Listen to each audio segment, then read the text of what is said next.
Newspapers.com has a worldwide collection of papers to help you find your ancestors in the printed press. And today I'm going to share with you some of the cool features that I found to help me really use this platform to the fullest. Be sure to check the link in the description for the show notes for this video, as well as links to other tips and tricks on how to do newspaper research. You won't want to miss that.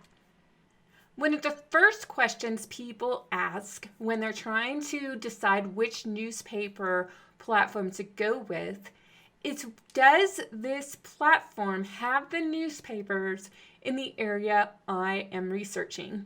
Let me show you how you can find the answer to that question on newspapers.com.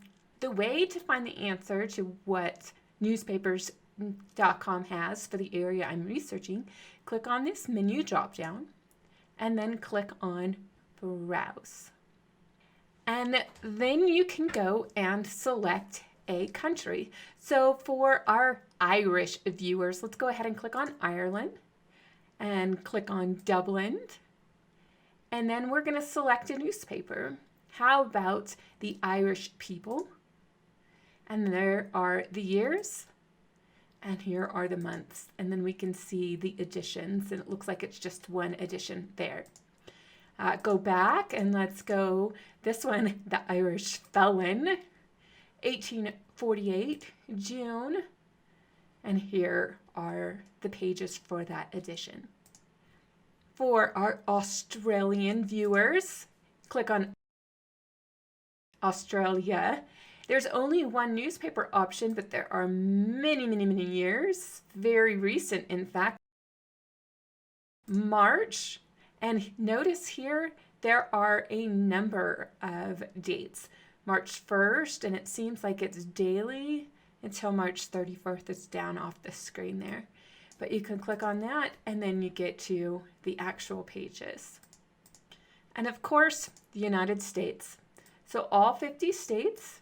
I'm going to click on, oh, and there's also Puerto Rico. Puerto Rico is thrown in there. I was wondering if like the Virgin Islands or other locations in there, I'm not seeing those. But if you're looking for Puerto Rico, it's going to be under the United States. There is also the District of Columbia. So all 50 states, Puerto Rico, and the District of Columbia. I'm going to click on New Mexico, and then I'm going to click on Santa Fe.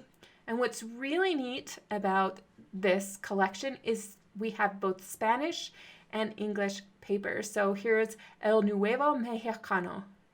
I kind of butchered that because my mouth's a little dry. But here's 1890, and then I can select a month. It would really be Septiembre, the 13th. And here we go, and we can see that this newspaper is all in Spanish. So that is how you access the newspaper collections to find out what is available for the location that you're researching. Now, this is a new feature I just discovered recently, and that is searching the platform by a map. Maybe you know your ancestors were in a certain area. Well, we can look at the map to try to isolate the newspapers that serve that area. So we come over to the menu bar again, menu, and this time click on Maps. Now, as you can see, we've got 24 newspapers over here in Hawaii. We'll zoom back out. We have some papers over there in the Marianas, Guam. We have 4 in Australia, and then 149 up there in the British area. Just keep zooming in, British, Irish, Scottish, Welsh, so on and so forth. If we click on the different little numbers, it will tell us in Wales, there's that newspaper, there's 64 serving London, and here are just some of the names. But let's go back over here to the United States. So let's say, just so you know, all I'm doing is I'm zooming in and out with my mouse button, the rolly mouse button. There are also in and out buttons here on the lower right hand corner. So let's say you have ancestors from North Carolina, and you know that there's somewhere down here near Wilmington. As you zoom in, you can start to see it splits. So there's a Southport and Wilmington. So maybe these newspapers serve the Wilmington area, and it's also possible these Wilmington newspapers cover the Southport area. It's also possible, notice there really aren't any newspapers in this section. Well, maybe it's bleed over from the Wilmington area. So it's really nice to be able to zoom into the map feature on newspapers.com to try to get a sense of what regions are close to one another, what newspapers are serving that area, and so forth. Now there's also the search for papers using names and other filters that I've shown you before, but let's go ahead and review that. So when I click on papers, I come to this view, and on this view, there's so many great things I can do. Let's say I know my ancestor lived in Salem. So I'm going to go ahead and type Salem.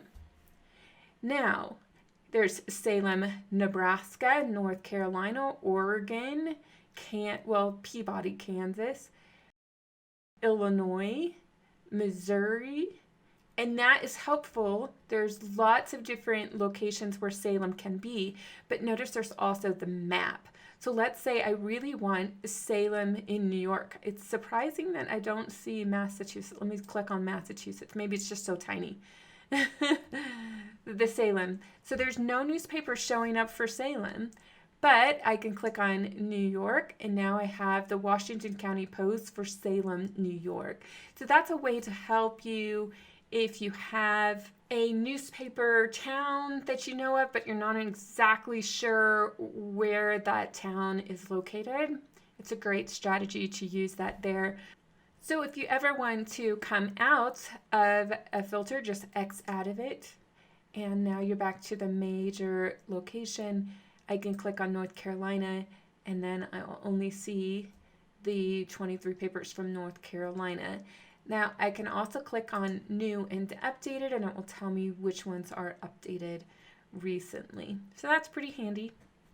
Now this next one is kind of exciting because it's the ability to filter all of your search results by an event type. And right now the event types you can filter to are marriage or obituary. So after you enter a search term, in this case I did George Townley, click on this results by type, and you can filter by obituary or marriages. I'm going to click on obituary, and now I have it filtered by a location. So I'm going to go ahead and click on New Jersey, and now I'm going to see all of the George Townleys that are in New Jersey, or a paper anytime in New Jersey. So then I can do a slider. Maybe I know that he died sometime between 1920 and 1940. I now have 15 results, and I can go and look for them from there. Maybe Patriot dies at Elizabeth Home in New Jersey. George Townley Patriot. Gotta love that. Now this next cool feature is not necessarily universal, but I do want to point it out to you, and that is adding additional info to your clippings. And then there is rumor that we might actually be able to do another thing, so stick around and I'll tell you what might be coming down the pipeline in the future. So let's say you have a clipping for Clara Shreve, and it has been clipped by another user. And if I click on it, it's been clipped by myself, see? And I can click edit, and I can change the title that I have here. I can also add more details here, and these more details will just be details for myself. Maybe I want to keep track that it was James A. Shreve, a Denver pioneer, because it said they're right there, so I can go ahead and click save. And now I have the more details, so I have a title and more details.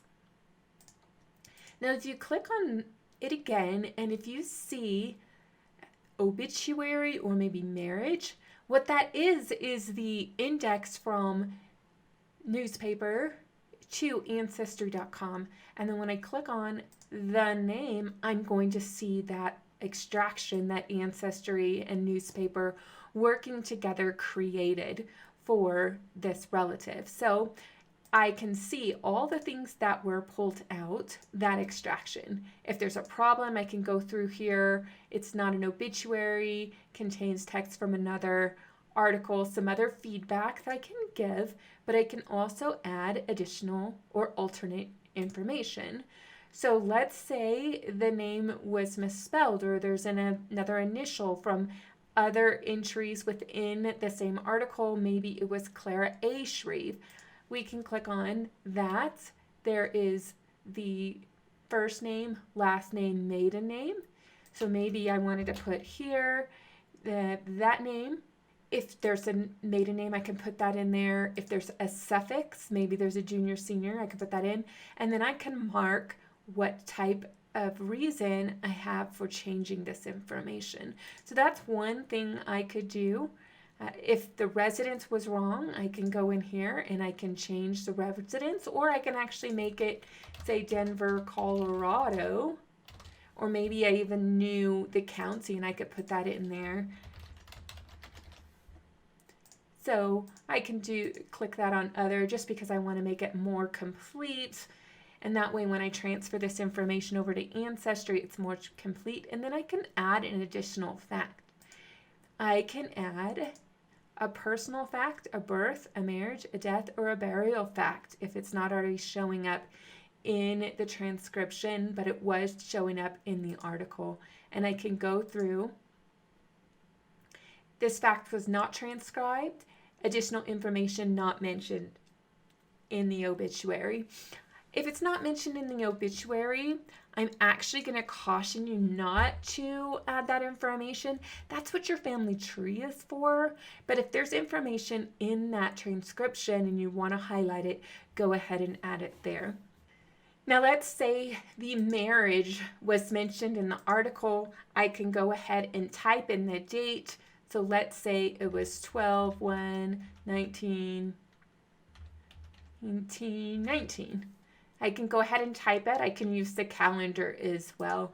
And if they said the marriage place, I can type that in as well. The fact was not transcribed from the article, and then I can go ahead and add that in and click save. Now I have to warn you that don't put anything into the additional facts that shouldn't be there, because you can't just come in here and do a delete. So it makes it kind of frustrating.